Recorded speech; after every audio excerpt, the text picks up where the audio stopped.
अजीत पवार की पार्टी को तोड़ेगी बीजेपी। फडणवीस के जाल में फंसे अजीत पवार। छगन भुजबल एनसीपी छोड़ बीजेपी में होंगे शामिल, मिलेगा मंत्री पद। फडणवीस मंत्रिमंडल में एक पद अभी भी खाली, भुजबल बन सकते हैं मंत्री। अजीत पवार ने भुजबल को नहीं बनने दिया सरकार में मंत्री। 79 साल के छगन भुजबल पहली बार सरकार से बाहर हैं, जबकि उनकी पार्टी एनसीपी सत्ता में है। ओबीसी नेता भुजबल नाराज हैं और उन्होंने खुले तौर पर अपनी नाराजगी जाहिर की है। भुजबल 40 साल से ज्यादा समय से राजनीति में हैं और सबसे बड़ी बात तो ये है कि अगर उनकी पार्टी सत्ता में रही है तो भुजबल मंत्री जरूर बने हैं। वो महाराष्ट्र के डिप्टी सीएम तक रह चुके हैं। इसके साथ ही गृह, पीडब्ल्यूडी, कृषि जैसे महत्वपूर्ण मंत्रालयों का कामकाज भी वो देख चुके हैं। ऐसे में उनका पूरे महाराष्ट्र में दबदबा रहा है और ये दबदबा दिखाई भी देता है और ये आजकल दिखाई भी दे रहा है। भुजबल को मंत्री नहीं बनाया गया तो उनके समर्थक पूरे महाराष्ट्र में प्रदर्शन कर रहे हैं। अजीत पवार के पुतले फूके जा रहे हैं। भुजबल अजीत के खिलाफ तीखे बयान दे रहे हैं तो दूसरी तरफ अजीत पवार शांत बने हुए हैं। सवाल उठ रहे हैं कि क्या भुजबल को अजीत किनारे लगाने का प्लान तैयार कर चुके हैं। एनसीपी के पास भुजबल जैसा ओबीसी नेता नहीं है। पार्टी को मराठाओं का तो वोट मिलता रहा है, लेकिन जब बात ओबीसी की आती है तो भुजबल ही यहां पर एनसीपी के पास सबसे महत्वपूर्ण विकल्प रहे हैं। भुजबल की नाराजगी की खबर सामने आते ही शिवसेना, यूबीटी, कांग्रेस और एनसीपी शरद गुट की तरफ से उन्हें अपने पाले में लाने की कोशिशें भी शुरू हो गई हैं। लेकिन कहा जा रहा है कि भुजबल की पसंद महाराष्ट्र की सत्ताधारी पार्टी बीजेपी बन गई है और इसी के चलते भुजबल आजकल बीजेपी की तारीफ जमकर कर रहे हैं। तो क्या बीजेपी में शामिल होने वाले हैं छगन भुजबल?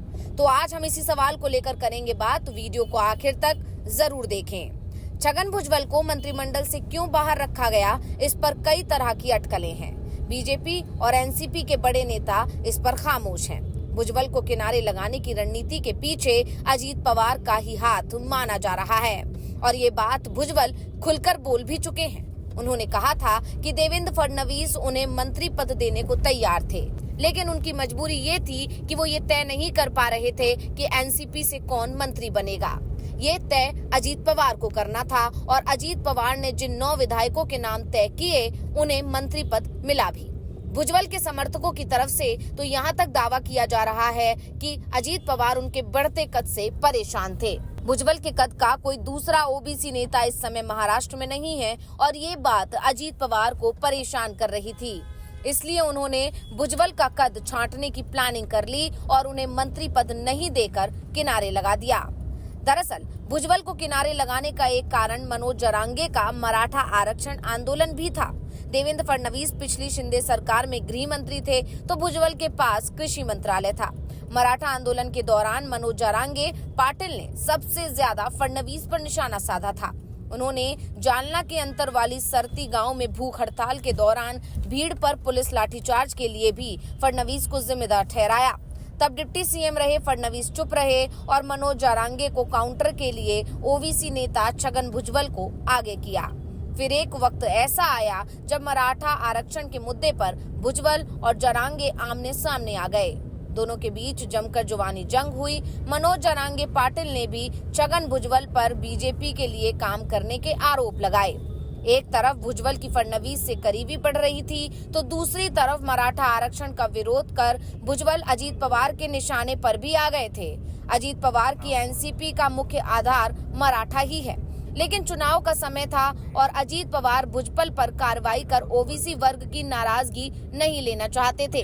अजीत पवार की एनसीपी का मुख्य आधार मराठा ही है, लेकिन चुनाव का समय था और अजीत पवार भुजबल पर कोई कार्रवाई कर ओबीसी वर्ग की नाराजगी नहीं लेना चाहते थे। इसलिए वो चुनावों तक शांत रहे, लेकिन चुनावों में एनसीपी के अच्छे प्रदर्शन ने अजीत पवार को फैसला लेने की ताकत दे दी, जिसके बाद उन्होंने भुजबल को किनारे लगा दिया।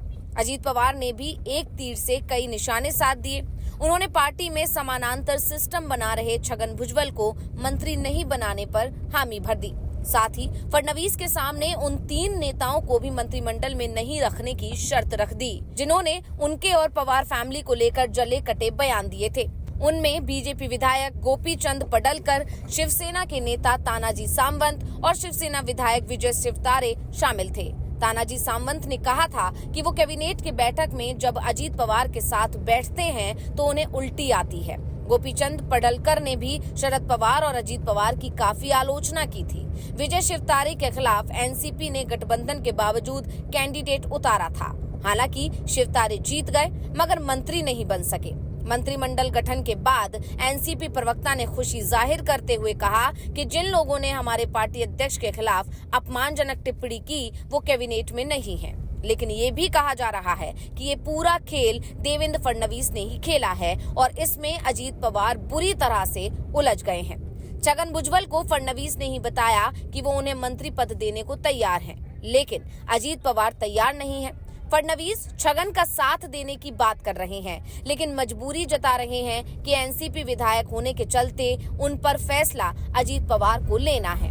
साफ है, छगन भुजबल के लिए एनसीपी में रहना मुश्किल हो रहा है और उनके लिए बीजेपी की तरफ से अपने दरवाजे भी खोल दिए गए हैं। यानी बीजेपी अपने सहयोगी दल में ही सेंधमारी की कोशिश में जुट गई है और वो ऐसा रिस्क इसलिए लेने को तैयार है क्योंकि अजीत पवार चाहकर भी बीजेपी से अलग नहीं हो पाएंगे, क्योंकि अजीत को भी इस बात का एहसास है कि महाराष्ट्र में अगले 5 साल तक बीजेपी की ही सरकार रहनी है, इसे कोई हिला नहीं सकता।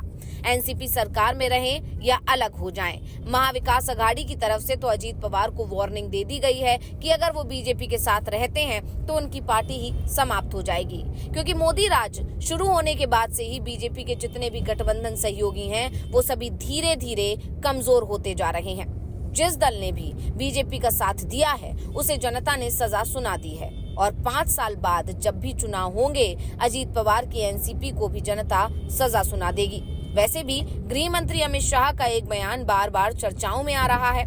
उन्होंने महाराष्ट्र विधानसभा चुनावों के ऐलान से पहले मुंबई में बीजेपी कार्यकर्ताओं के साथ बैठक में कहा था कि इस बार का चुनाव हम महायुति में रहते हुए लड़ेंगे और बहुमत हासिल करेंगे, लेकिन 5 साल बाद जब चुनाव होंगे तब तक बीजेपी आत्मनिर्भर बन जाएगी और अकेले अपने दम पर बहुमत हासिल करेगी। ऐसे में ये भी कहा जा रहा है कि बीजेपी अपने दोनों ही सहयोगी शिवसेना और एनसीपी के वोट बैंक में सेंध लगाकर आत्मनिर्भर बनने की कोशिश में जुट गई है। एकनाथ शिंदे को तो पार्टी ने पहले ही किनारे लगा दिया है, उन्हें उनके मनपसंद मंत्रालय तक नहीं दिए गए हैं। जिस नेता के नाम पर महायुति ने महाराष्ट्र में अब तक की सबसे ज्यादा सीटें जीती, अब बीजेपी उसे ही किनारे लगा रही है। ऐसे में अजीत पवार को लेकर वो नरम रुख नहीं दिखाएं, ये पहले से ही साफ दिखाई दे रहा है। तो रिपोर्ट आपको कैसी लगी हमें कमेंट करके अपनी राय जरूर दीजिएगा। इसी के साथ वीडियो को लाइक करें, वीडियो को शेयर करें और चैनल को सब्सक्राइब करना ना भूलें।